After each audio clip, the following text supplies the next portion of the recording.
almost there. Hey guys, welcome to the Massive Iron Channel. I'm Steve Shaw. In this video, I'm going to talk about deloading. Before you deload, know these 8 rules. Before I get into that topic, if you have any questions or comments, drop them down below. The best topic ideas I turn into videos just like this. If you need coaching, check out the link below. I'm not a check-in once a week guy. I'm with you every single day. I work hard to give you coaching value. All right, so deloads. Let's talk about deloading a little bit. There's a lot of chatter on deloading. I've done many videos on deloading over the years.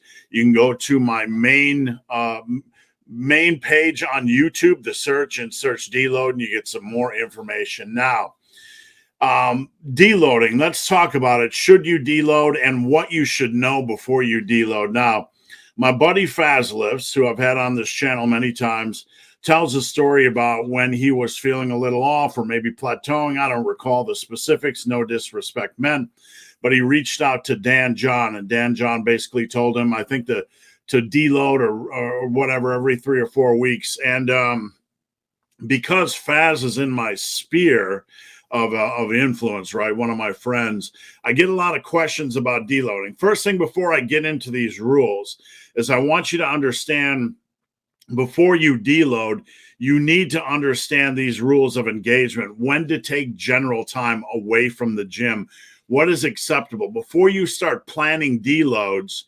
know these rules, and also understand you're not yet an intermediate lifter.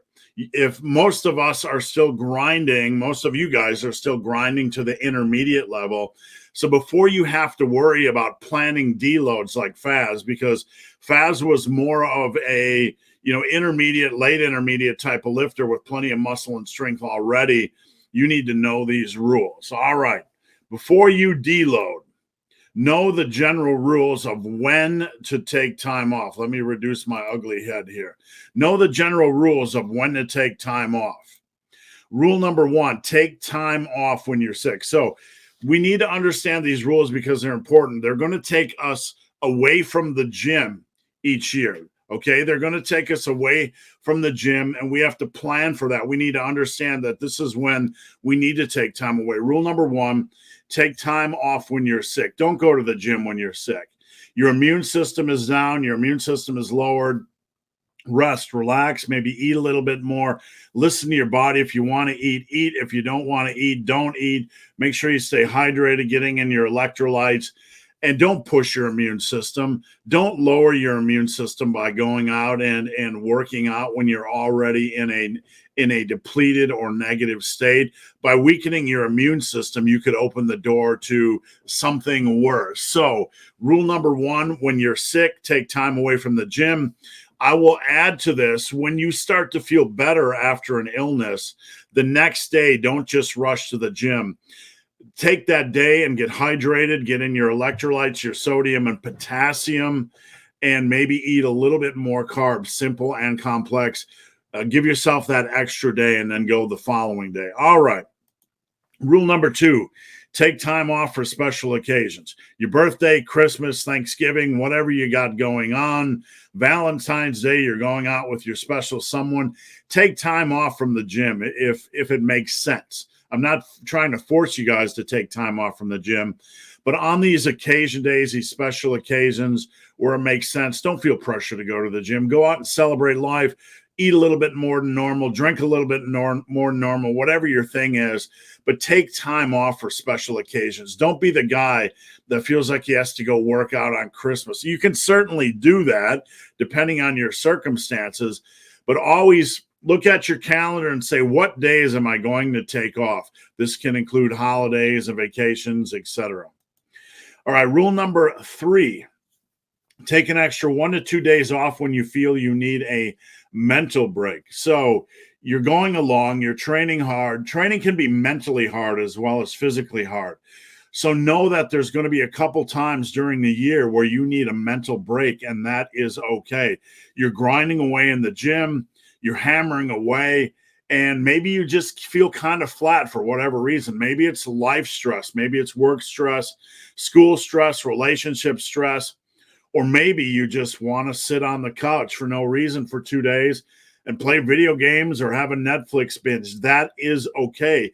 That's healthy. That's normal. That's a positive thing. Recharge and take those days off, that mental break when you need it. All right, rule number 4, take an extra 1 to 2 days off when you feel beat up. So this is key, okay? A lot of times when guys feel rough at the gym, like they feel a little bit beat up or they feel a little bit worn down, they immediately want to deload, reload, take a complete week off. Don't do that. I'm not telling you you can't take a week off, but before you plan an arbitrary week off, I want you to take an extra 1 to 2 days of rest when you feel beat up and just see how you feel after that, and maybe keep things intuitive. So let's say you go to the gym tomorrow and you're done and you just feel torched. Your body feels rough. You feel beat up and you're like, I definitely need a rest day. Take that rest day on Tuesday. How do you feel? Do you feel like you need an extra rest day? Take it. Kind of take things day by day instead of arbitrarily planning an extra rest day. All right, rule number 5, take a complete week off every 6 months or so. This is general advice. I'm not trying to make a rule that everybody has to follow to a T, but in general, probably every 6 months, it's a good idea to take a complete week away from the gym. Just let your wounds recover, lick your wounds a little bit, take a mental and physical break, eat a little bit more, or do whatever you do, and just get your head away from the gym. Your body will kind of get detrained a little bit. It'll relax a little bit. You can come back strong. So this is a good idea, and you can do this as frequently as you want, every 3 to 4 month phase, every 6 months, whatever seems to make sense for you. You're not going to lose gains. I get a lot of people that think if they take a week off from the gym, how many gains am I going to lose? You're not going to lose anything. All right. Rule number 6, pull back on general intensity during a cut. So this might seem like kind of an odd thing to talk about as far as deloading, but this is kind of a deload. When you're on a cut, yes, you don't want to do anything ridiculous. You don't really want to change and start training. It's extremely difficult than what you're doing on a bulk, but there are some rules that make sense. Number 1, if it's a short-term cut or a mini cut, and that's basically what we're talking about here, you don't really want to be training above 82.5% of your 1 rep max, okay? That's basically, you want to stick to the rep range of 6 or higher. Don't do anything super intense or super low rep. Pull back on that intensity a little bit. What's going to happen is when you're in a cut, you're going to feel a little bit glycogen depleted, energy depleted. Your muscles might have the strength to move a weight, but that energy might be low, the glycogen might be low, your hormone levels might be off a little bit, and this is going to increase the risk of injury if you start doing a lot of more lower rep stuff. So during a cut, pull back on that intensity, and intensity is heavy weight relative to your 1 rep max.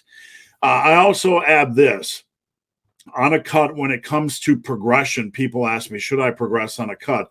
Here's my general advice: steal the easy reps and save the grinders for when the cut is done. What do I mean by this? You're on rep 9 of dumbbell curls and you're like, man, I can easily get rep 10. I can get rep 10 without much of a struggle at all. Go for it, okay? That's stealing the easy reps. But if you're on rep 9 and you're like, man, rep 10 is going to be a grind, it's going to be a dogfight, save those really super intense work, those big dogfights for when you're off a cut and get back on a bulk. All right.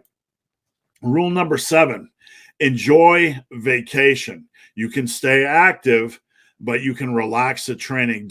I see this so many times. Guys I'm working with or coaching, they're going on vacation, they're going to a different country, or they're going to visit family, and they feel so much pressure to continue to train. Just kind of use your brain a little bit. Just do what works best for you. But if you're going on vacation, the point is to relax and enjoy vacation. So it's good to stay active, walk around, do what you want to do, whatever, but don't burden yourself with extra pressure during your vacation to do full workouts if you don't want to do them. If you still want to get in the gym or you like remaining active, that's fine. Just make sure you you allow yourself some flexibility, pull back sets from 3 sets to 2 sets per exercise. Maybe cut some isolations down to 1. Do whatever you want to do, but don't overburden yourself during vacation. All right, last rule, number 8. Use the first 1 to 2 weeks of a new program to break in.